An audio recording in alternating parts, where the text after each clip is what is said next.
when they're just trying to do the right things, provide for their families, get a job. This is how the government has come to operate. One person, one agency at the top deciding for everyone. That's why it's our responsibility as the people's voice and the people's representatives in their government to protect the Constitution and the balance of power. Representative government, the rule of law, equal opportunity for all is protected here in the House by the people and for the people. I want to thank Vice President-elect Mike Pence for joining us today. It is so exciting for us as we start this unified Republican government, 2017, and all that it has in store for the people of this country, creating opportunities for everyone. Happy New Year, everybody. Throughout this transition, we have been working hand in hand with the Vice President-elect with one goal in mind, and that is to make sure that President-elect Trump can hit the ground running when he takes office on the 20th. So we're getting right down to business. We are starting today on our work to deliver relief to Americans struggling under Obamacare. We must remember this. This law has failed. Americans are struggling. The law is failing while we speak. We need to reverse the damage that has been done. Then, once we repeal this law, we need to make sure that there is a stable transition to a truly patient-centered system. We want every American to have access to quality, affordable health coverage. All of the things that Obamacare has kept from the American people, more choices, more control, more freedom, we want to put them back in their hands. We know that things are only getting worse under Obamacare. This is about people paying higher premiums every year and feeling powerless to stop it. It's about families paying deductibles that are so high, it doesn't even feel like you have health insurance in the first place. And in so many parts of the country, as you've always heard, even if you want to look for better coverage, you're stuck with one option. One choice is not a choice, it is a monopoly. The healthcare system has been ruined, dismantled under Obamacare. The answer here is not to ignore the problem. The answer here is not to ignore the problem to keep some failed legacy. The answer here is bold action. Solve problems. Bring relief to Americans. We will help Americans crying out for relief from Obamacare, and we will keep our promise to the people. As you can see, we'll be working with the new administration on every step of this law, every step of the way, even before day one. With that, I want to hand it over to somebody that we all know very well because he served here with us. We're so proud of him, and we're so pleased about this new working relationship with our new Vice President-elect Mike Pence. I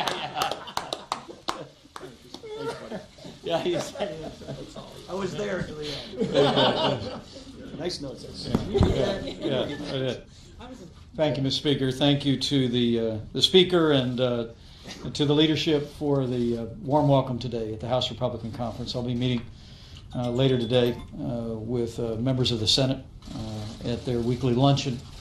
And this is a day that our message is very simple. On behalf of the President-elect and on behalf of all the leadership, that we are 16 days away from the end of business as usual in Washington, D.C. Today our message is very simple. Working with the leadership here in the House and in the Senate, we're going to be in the promise-keeping business. The President-elect campaigned all across this country. He gave voice to the frustrations and the aspirations of the American people. He laid out an agenda to make America great again. And my message on his behalf today before this conference and before members of the Senate is that we intend to keep those promises. That begins with assembling a government and the energetic effort through the course of this transition to build a cabinet that will be able to implement that agenda. It speaks for itself. It'll literally begin on day one. Before the end of the day, we do anticipate that the President-elect will be in the Oval Office taking action to both repeal executive orders and also set into motion through executive action policies to implement promises that were made on the campaign trail. Working with the Congress, we're going to have that classic three-part agenda that the President-elect talked about so often on the campaign trail. Jobs, jobs, jobs. The focus is going to be from day one to work with the Congress, and you heard about the efforts this week to begin to roll back the onerous regulations that have been stifling growth in the American economy and stifling jobs and opportunities. We're going to be working with the Congress over the course of the first several months to construct the kind of tax reform for businesses and individuals that will unleash the bound-up energy in the American economy. We're going to keep our promises to end illegal immigration, build a wall. We'll have an infrastructure bill. We'll invest in rebuilding our military as our Commander-in-Chief marshals strategies with our military commanders to hunt down and destroy ISIS. But the first order of business is to repeal and replace Obamacare.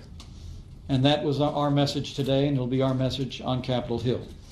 And it needs to be done, not just as a promise kept, but because in the course of this election, the American people had a choice. And what appeared to many as against all odds, oftentimes with overwhelming opposition, our president-elect took his case to the American people to repeal and replace Obamacare, and the American people voted decisively for a better future for health care in this country. And we are determined to give them that. The reality is, I was here in March of 2010 in another capacity when Obamacare was signed into law. I remember all those promises. We were told that if you like your doctor, you can keep it. Not true. We were told if you like your health insurance, you can keep it. Not true. We were told that the cost of health insurance was going to go down. Not true. The reality is today, premiums this year are increasing by an average of 25% in some states. In Arizona, premiums went up this year 116%, 63% in Tennessee, 53% in Pennsylvania, 40% in North Carolina. Obamacare has worked a hardship on American families, on American businesses, and in a very simple conclusion, the American people have sent new leadership here because Obamacare has failed, and it has been rejected by the American people.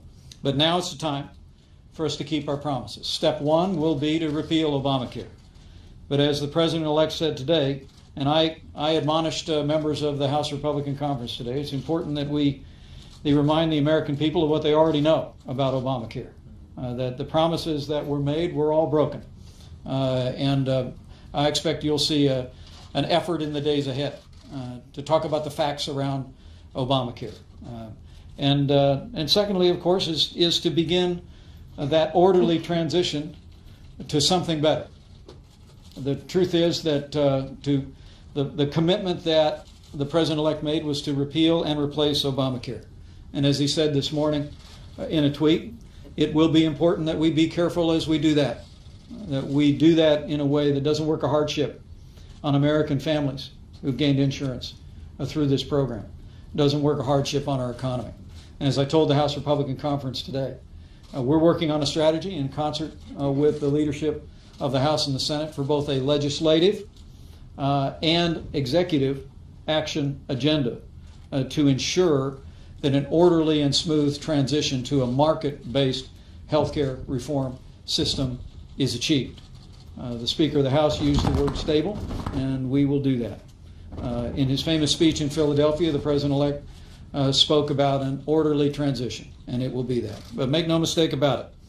We're going to keep our promise to the American people, and we're going to repeal Obamacare and replace it with solutions that lower the cost of health insurance without growing the size of government. Now, there's a broad range of ideas about how we do this, and Republicans have been offering those ideas again and again, literally every year since Obamacare was first signed into law. We're going to be working with Dr. Price, both before and after his confirmation when he steps into the role at HHS, working with the Republican leadership in the House and the Senate to bring forward those solutions and to take the case for those solutions to the American people.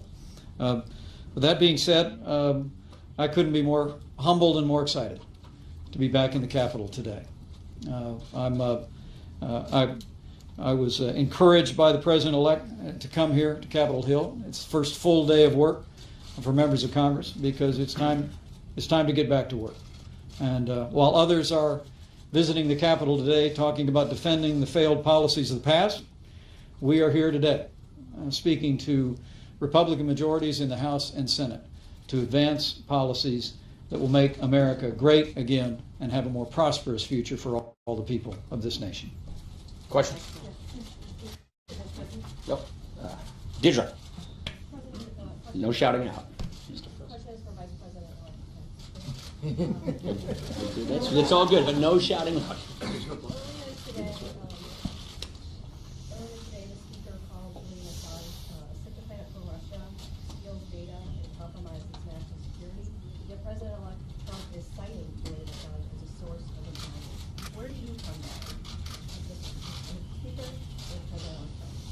The President-elect and I will receive a briefing from the leadership of our intelligence agencies this coming Friday, and we'll be listening in. But look, I think that the President-elect has expressed his very sincere and healthy American skepticism about intelligence conclusions. But we're going to sit down later this week. The President and I have been receiving, since the election, regular intelligence briefings. Received a presidential daily brief with the President yesterday, and we'll be looking at the facts and the information. But I think, given some of the intelligence failures of the recent years, the President-elect's made it clear to the American people that he's skeptical about conclusions from the bureaucracy, and I think the American people hear him loud and clear. Is this such a credible source? Mr. Speaker, as mentioned, the President-elect is warning you to be careful here. Is there a danger here? Why move forward with a repeal of Obamacare when you still don't have a clear plan? The President-elect is making an important point that we're trying to emphasize right here today, and that is so much damage has already been done to the country. Obamacare is a story of broken promise after broken promise after broken promise, followed by failing program, higher premiums, higher deductibles. So we want to make sure that as we give relief to people through Obamacare, we do it in a transition that doesn't pull the rug out from anybody during that transition period. That's the point that we're all trying to make. This law has failed. It's getting worse. Families are hurting. No one has choices. We've got to fix this by replacing it with something better. And in that transition, we want to make sure we don't pull the rug out from anybody during that transition. That's the point we're all trying to make. But why still no plan to replace it? We have a plan to replace it. We have plenty of ideas to replace it, and you'll see as the weeks and months unfold what we're talking about replacing it. How we can get better choices with lower prices by not having a cost of government takeover of healthcare, which is causing all this problem in the first place. Sherman. For the Vice President-elect, or both of you guys, I guess, we're talking about a transition that's going to happen relatively quickly. It's going to take action in the first day. Is it possible you extend some of these provisions, which the President-elect and you all have said are popular, for a temporary period of time? I mean, I think people want to know what this is going to look like, and not only us in the room, but I think people across the country want to know. No, I was commending you to do something, not commending you. Not yet, that's right. That's nice. It's good to be back. It really is. It's good. I would commend all of your attention the President-elect's speech in Philadelphia during the waning weeks of the campaign, where he laid out a plan to repeal and replace Obamacare. He laid out the principles of harnessing the power of health savings accounts, allowing Americans to purchase health insurance across state lines. But his commitment was very clear in that we will insist upon and implement, working with the Congress, but also using executive authority to ensure that is an orderly transition. And we're working right now, the White House staff is, on a series of executive orders that will enable that orderly transition to take place, even as the Congress appropriately debates alternatives to and replacement of Obamacare. So it sounds like you're saying some of these provisions might stay in place until there's a new full plan. Jake, we've been saying all along, we don't want to pull the rug out from people while we're replacing this law. The point is, in 2017, we don't want people to be caught with nothing. We want to make sure that there's an orderly transition so that the rug is not pulled out from under the families who are currently struggling under Obamacare while we bring relief. Last Speaker, President Pence, On the ACA repeal and replace, can you give detail on the executive actions that are planned, and how does that square with the complex budgetary process that's also involved? They're hand in glove. So we're working on the legislative process right now. As you know, the Senate's going to be acting first next week, then the Congress will follow, which gives us the budget resolution we need to bring the legislation through, while the administration works on the executive orders that they're talking about to deliver the kind of transition relief that we've been talking about. The problem is, just remember, Obamacare has failed, families are hurting, they broke the healthcare system. It's a string of broken promises.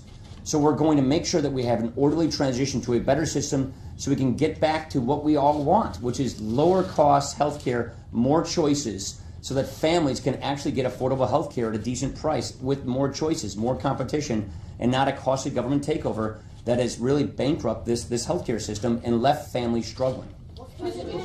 Just if I can respond to that, I'd be happy to.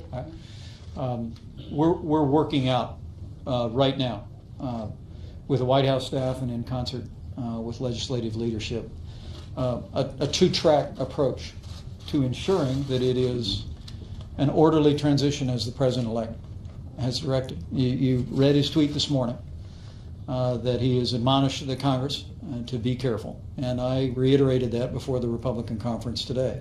Look, we're talking about people's lives. We're talking about families, but we are also talking about a policy that has been a failure virtually since its inception.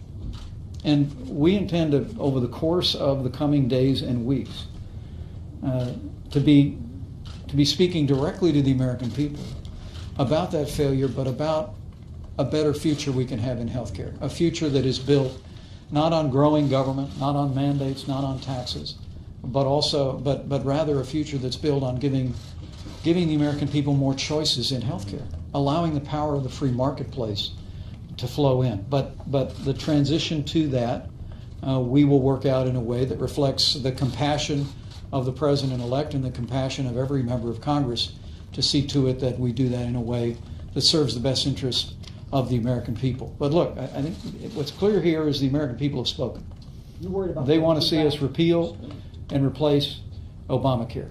And today, my message to members of Congress is that we are going to be in the promise, keeping business. And the first order of business is to keep our promise to repeal Obamacare and replace it with the kind of health care reform that will lower the cost of health insurance without growing the size of government. Thanks, everybody. Appreciate it. How do you prevent